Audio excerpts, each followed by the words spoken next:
ሼር አድርጋችሁ ይሄን መልእክት በእንደዚህ አይነት ሀሳብ ውስጥ ለሚራመዱ ሰዎች አድርሱልኝ።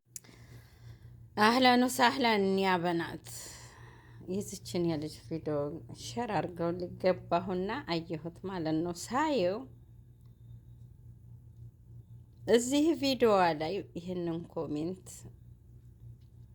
ለዚህ ለኮሜንት አስተያየት ሰጥታለች ልጅቷ ባለ ቪዲዮዋ ማለት ነው።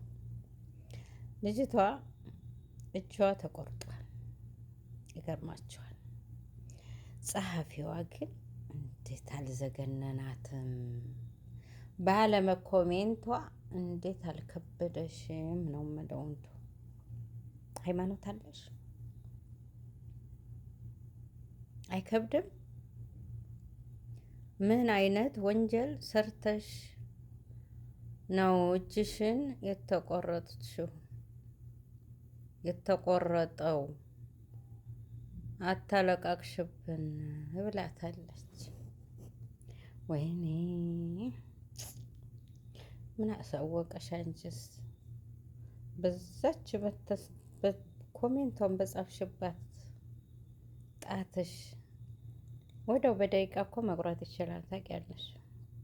በደቂቃ እሷ ባለችው አይሆን ግን ይች ልጅ አብራም ተወልዳ ይሆናል፣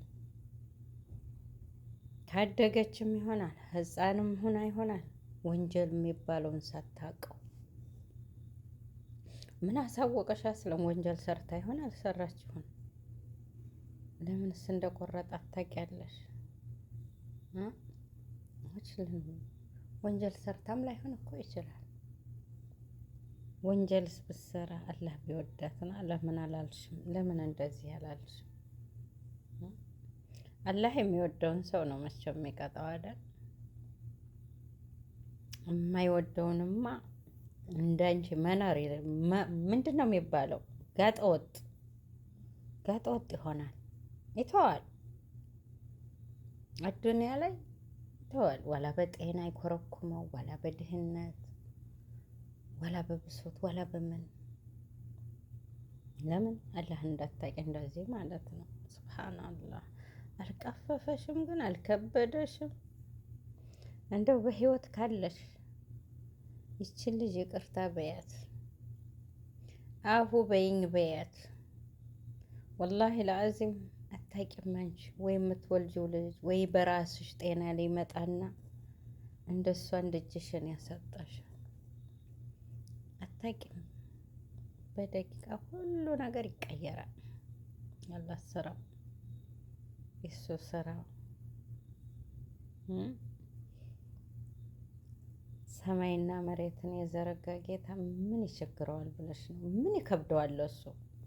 እንዳንቺ አይነት ጉንዳን ፈንፍሎ እንዳንቺ አይነት ሙጅሪም ስንቱን ዓለም በፈጠረ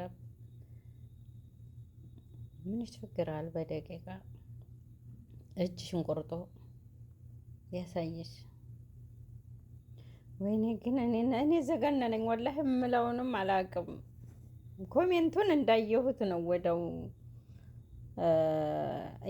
ቪዲዮ እየሰራሁ ያለሁት። ወላሂ ላዚም ዘግኖኛል። ወላሂ ምን እንደምለው አላውቅም፣ ምን እንዳወራሁም ብቻ በጣም ይከብዳል፣ በጣም ይከብዳል። አላህ ይሁንሽ። ለእሷ ሳይሆን ላንቺ ነው ዱዓ ማረግልሽ።